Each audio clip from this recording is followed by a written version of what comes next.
2026 বিশ্বকাপ ফুটবলে ব্রাজিল সম্পূর্ণভাবে তাদের জার্সি বদলায় ফেলছে।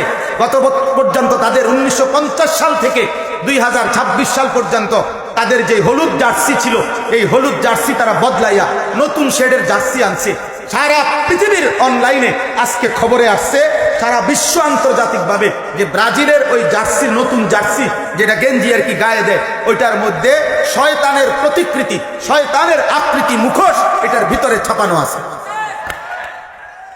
আমরা চাঁদের দেশে থাকি না, আমরা তোমরা সচেতন করার জন্য খবর রাখি। আমরা মঙ্গল গ্রহে থাকি না, প্রতিদিন খোঁজ খবর রাখি।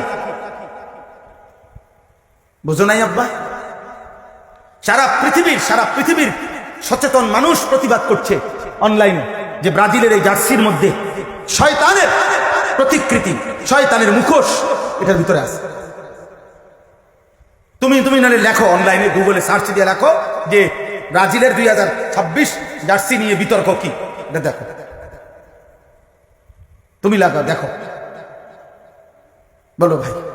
তাহলে রক্তে যার ইমান আছে, কলিজার মধ্যে মায়ের পবিত্র রক্ত যার আছে, ওই বেঈমানদের সাথে আমাদের কি সম্পর্ক?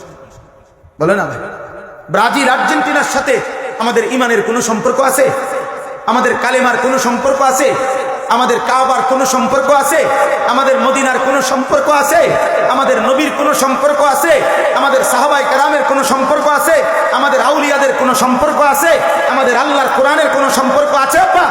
আচ্ছা বাদ দাও, রাখো এটা এবার এক সাইডে। ব্রাজিল আর্জেন্টিনার সাথে আমাদের বাংলাদেশের এই মাতৃভূমির প্রতি যার মায়া আছে, এই বাংলাদেশের আর্থিক, সামাজিক, রাজনৈতিক যে কোনো ক্ষেত্রে কোন দিক দিয়ে মিল আছে? বলো না ভাই, একটা বিবেক বান্ধব। বাংলাদেশের আর্থিক উন্নতিতে ব্রাজিল এবং আর্জেন্টিনার সাপোর্ট যদি আমাদের দেশে ব্যাপকভাবে বাড়ে, তো বাংলাদেশের বিদ্যুৎ সমস্যার সমাধান হবে, তেল সমস্যার সমাধান হবে। বাংলাদেশে হত্যা, খুন, ধর্ষণ, 8 বছরের কন্যা ধর্ষণ, এইভাবে ব্যভিচার, এটা বন্ধ হয়ে যাবে।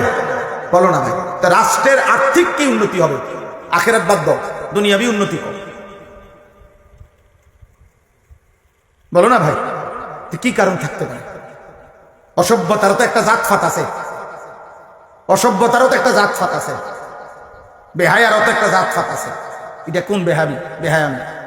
এটা কোন অসভ্যতা? বলো। এজন্য প্রত্যাখ্যান করো, বলো ইনশাআল্লাহ প্রত্যাখ্যান করো, প্রত্যাখ্যান করো। ঝগড়া তো মানায় না।